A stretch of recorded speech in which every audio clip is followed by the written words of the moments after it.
নমস্কার, আমি কল্পনা Banerjee from kitchen USA তরফ থেকে আপনাদের স্বাগত।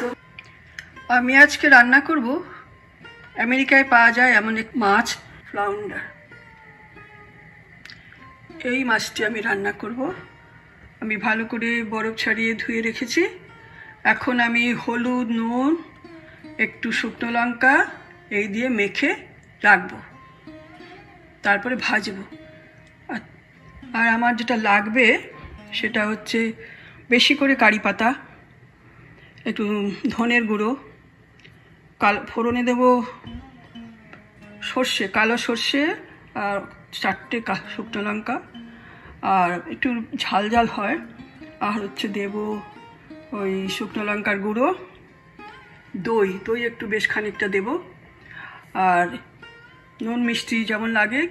এটা টক ঝাল মিষ্টি রান্না হবে মাছটা, তাতে কারি পাতার গন্ধ থাকবে, ঝাল হবে। আর দইটা বেশি দেওয়া হবে, দই দিয়েই ঝোলটা হবে। আপনারা আসুন, আমি কেমন করে করছি দেখাই।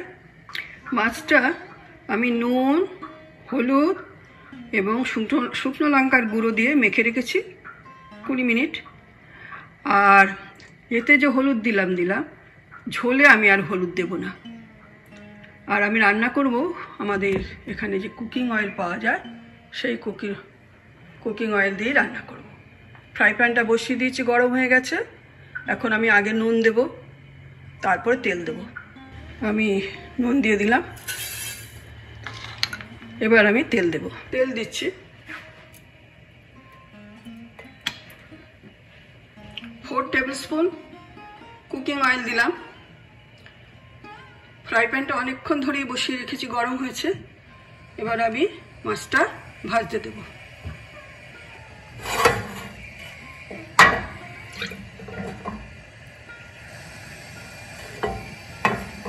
ফ্রাই প্যানের মধ্যে মাছটা ভাজতে দিয়ে তার আগে আমি কারি পাতাগুলো দিয়ে দেবো আর সর্ষেটা ফোড়ন দিয়ে দেবো। কারণ মাছটা আমি তুলবো না, মাছটা নরম, বেশি নাড়াচাড়া করতে গেলে মাছ ভেঙে যাবে। সেই জন্য আমি আগে কারি পাতাটা দিয়ে দিচ্ছি।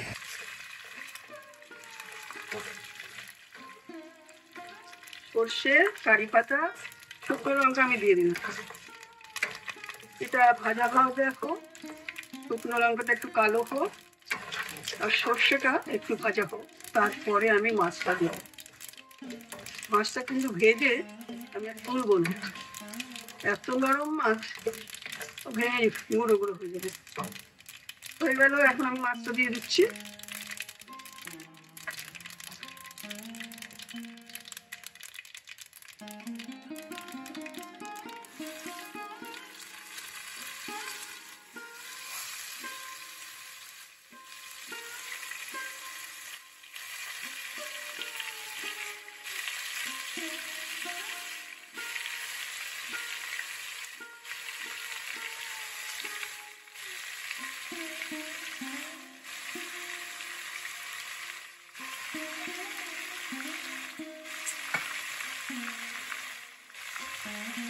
মাছটা ভাজাবো, মাছটা চিংড়ি কম থাকবে। মাছটা বেশি ভাজবো না, বেশিটাকে করেছি, এখন পর্যন্ত ভাঙিনি। এখন এই ধনের গুঁড়ো, জিরের গুঁড়ো আর লঙ্কার গুঁড়োটা আমি দিয়ে দিচ্ছি।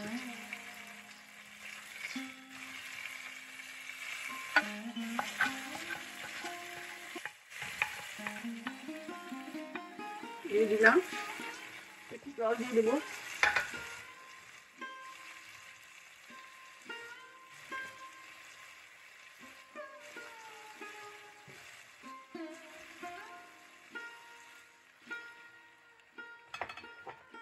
হলুদ আর দেবো না।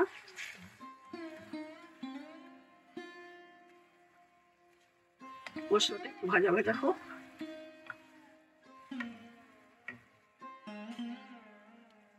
এই যে দইটা দেখছেন, দইটা খুব ভালো করে ফেটাবো। আমি ভালো করে ফেটাবার জন্য মিক্সি ব্যবহার করি, তাহলে দই যত গরমেই দিন ছানা কাটবে না। সেই জন্য আমি মিক্সিতে দইটাকে ফেটিয়ে এখন তাই করছি।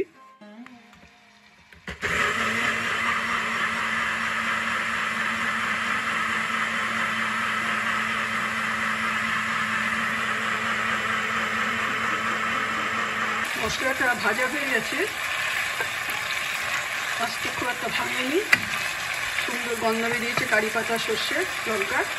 এবার আমি যে দইটা মিক্সিতে পেস্ট করলাম, মিক্সিতে এই কারণে করলাম, এই যে গরমের মধ্যে দেবো, দই থাকবে না, আমি দিয়ে দিচ্ছি দইটা।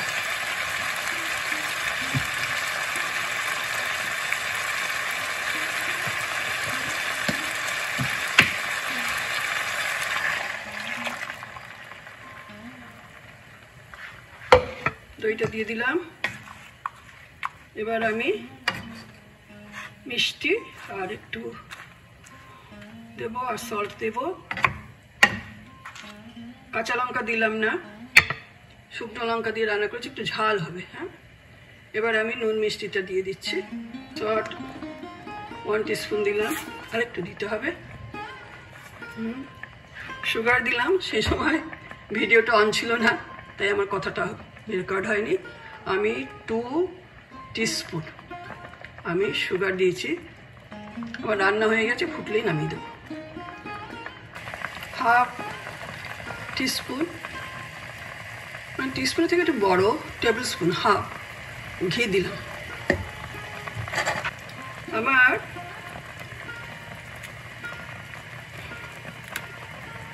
রেড চিলি ফ্লেকটা একটু তৈরি করে দিচ্ছি, আমার ওটা ফুরিয়ে গেছে।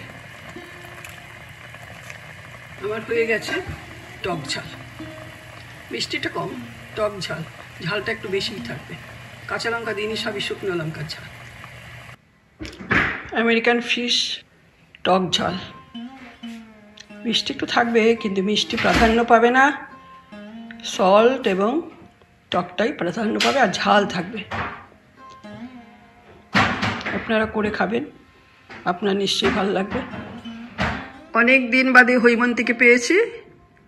ও মাছ মাংস খেতে খুব ভালোবাসে, কিন্তু মাছে কাটা হলে চলবে না, সেই জন্য এখানকার মাছও ভালোবাসে, কারণ কাটা নেই। তো ও খাচ্ছে। কেমন হয়েছে হৈমন্তী? খুব ভালো হয়েছে। হ্যাঁ, এটা ওই তুমি যে মাছটা রান্না করো সেটাই একটু অন্যরকমভাবে করলাম। দই, কারি পাতা, একটি কেশরি মেথি, লঙ্কা। টেস্ট হয়েছে? দারুণ হয়েছে। খাও। ও এখন স্কুল থেকে এলো, আমরা এখনই দুজনে 3:30 4টের মধ্যে ডিনার খেয়ে নেব। আমার রান্নাটা হয়ে গেল। আমাদের রান্নাটা ভালো লাগলে, যদি মনে হয় ভালো লেগেছে, তাহলে আপনারা শেয়ার করবেন, কমেন্ট করবেন, সাবস্ক্রাইব করবেন, বেল বাটনটা অবশ্যই ক্লিক করবেন, আমাদের সঙ্গে থাকবেন। অনেক ভালো থাকবেন, সুস্থ থাকবেন, আনন্দে থাকবেন।